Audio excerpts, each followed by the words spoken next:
To me, there does not seem to be a consensus among experts, among national media, on where to place the Georgia Bulldogs in the preseason rankings, where people have Georgia in their minds heading into the 2025 season. I talked earlier this weekend about how ESPN's on the rise about them, ranking them at 4. How there's a little bit more love for Gunnar Stockton. But then I see these CBS guys have Georgia at 8, have Clemson in their top 3. I see ESPN's got Clemson in his top 3. And I'm seeing Penn State is starting to become a near consensus number 1, according to certain outlets. And then I watched Joel Klatt's video, and I see him do his preseason top 25. And he ranks Georgia at number 8, along with those CBS guys who I've seen have a number 8. I haven't seen Georgia lower than that. And if you've been paying attention just in general and paying attention to our video, there's kind of a clump of 8 teams that it feels like college football doesn't have a consensus on how to rank those 8 teams. And they seem to be the 8 favorites heading into a season. Sidebar about that. That sounds awesome, right? I love, and now there may end up being a dominant team that destroys everybody, but I love that we're heading into a college football season where I don't really know who's the best team in the country, and it seems like at least 5 or 6 of them can win, if not 8 to 10, the national championship, and there's no national consensus on who it is. A year ago, there was a consensus that Ohio State was the best team in college football. Michigan was clearly one of the 4 best teams heading into the year. Georgia, during the back-to-back runs, they were top 2 or 3 team heading into the year, right? So there were no surprises there. It seems like there's a little bit more mystery with this college football season, but I want to get into some of what Joel Klatt had to say because he, attempted to justify or really just explain why he had Georgia at number 8 and why he has them behind some of the teams that he has ranked ahead of them. Ryan Curley from Dawg Post talking about Georgia's rankings, right? More and more people are starting to become public with their opinion on where they see the college football landscape heading in 2025. And specifically, they're talking about Georgia. So Klatt, Penn State won, and if you're not familiar with him, Fox Sports analyst, right? Does the big noon kickoff games with Gus Johnson.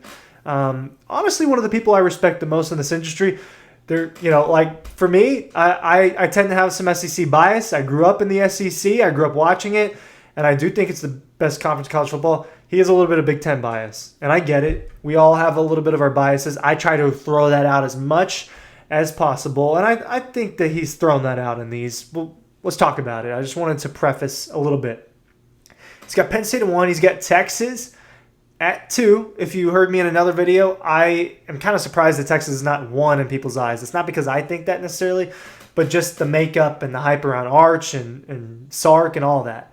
He's got Ohio State at 3. He's got Oregon at 4. Clemson at 5. Notre Dame 6. LSU 7. Georgia 8. Alabama 9. Illinois 10. That is Joel Klatt's top 10. South Carolina's number 11. That's higher than the ESPN list I saw. Michigan 12. Florida 13. So Georgia would have to play 2 Texas, 9 Alabama, 13 Florida, 20 Ole Miss, according to his list, 22 Auburn. But the real reason why I'm talking about this is he's got LSU ahead of Georgia. He's got Notre Dame ahead of Georgia, Clemson ahead of Georgia, Oregon ahead of Georgia, Ohio State ahead of Georgia. ESPN, out of those teams that I just mentioned, only had Clemson ahead of Georgia. I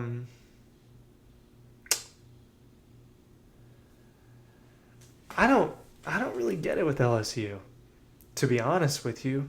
And for him, he said it came down to the quarterback position. I wrote down a lot of what he had to say, but he said, I wanted to put them higher, talking about Georgia, but I just couldn't. And then he goes on to talk about part of the reason why he has teams ranked ahead of Georgia is because he believes in their quarterback situations more. So he believes in Garrett Nussmeier more than Gunnar Stockton. He believes in Cade Klubnik more than Gunnar Stockton. Look, those are fair statements, and that's a fair thing to believe. I guess I believe in them more than Gunnar Stockton, right? I know more out of them. I've seen them do it. more than Gunnar Stockton.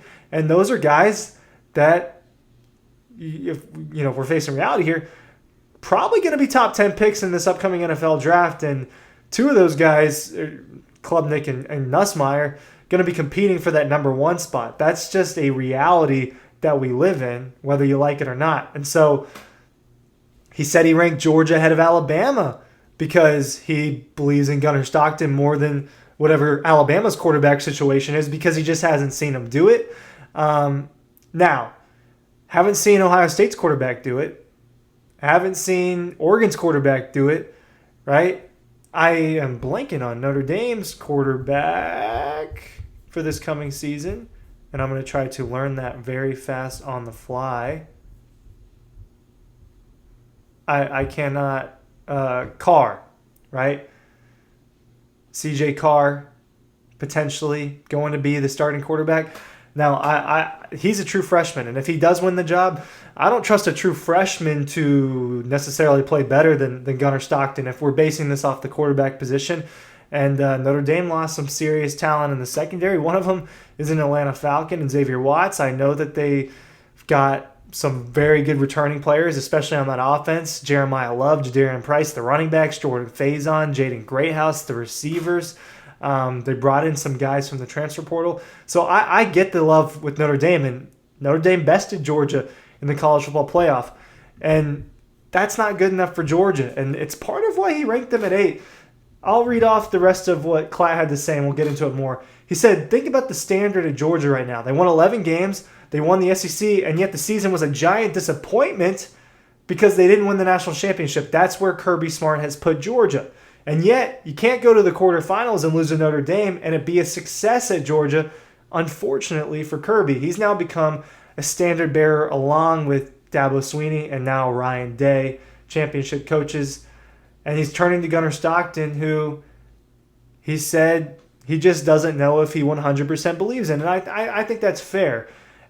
Something that I thought was interesting, and it's partially true, but you also have to add in the coaching aspect with it, with Georgia, before I say this.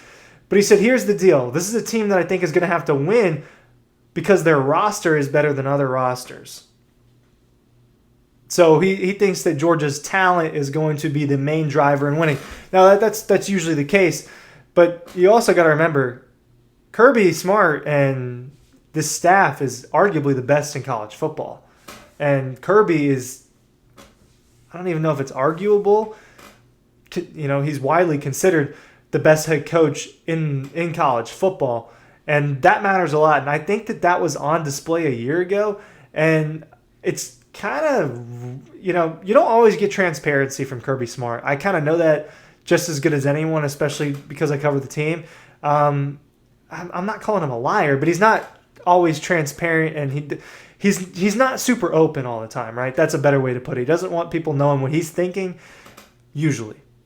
He was pretty clear about last year's team. He didn't think that they were as good, and they weren't as good, as the previous 3 teams that Georgia had.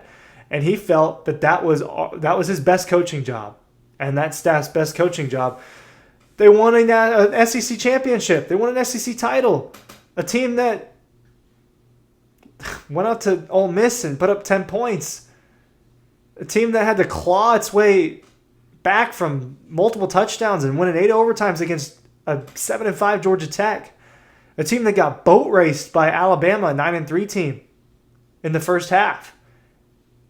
A team that almost lost to Kentucky on the road. Kentucky, arguably the worst team in the SEC last season.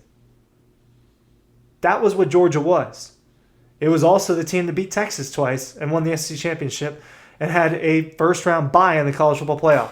So, yeah, you can argue it was Kirby Smart's best coaching job. I'm not gonna push back on that. But Klatt has Georgia at 4, and he thinks seems to me that's mostly to do with the quarterback position, because he seems pretty pleased about their defense. Spoke highly of that. Spoke highly of the transfer portal receivers. I just think it's interesting that there seems to be a wide range on where people think Georgia sits in the top 10 of college football this coming season. Let me know what you think, and thank you for watching.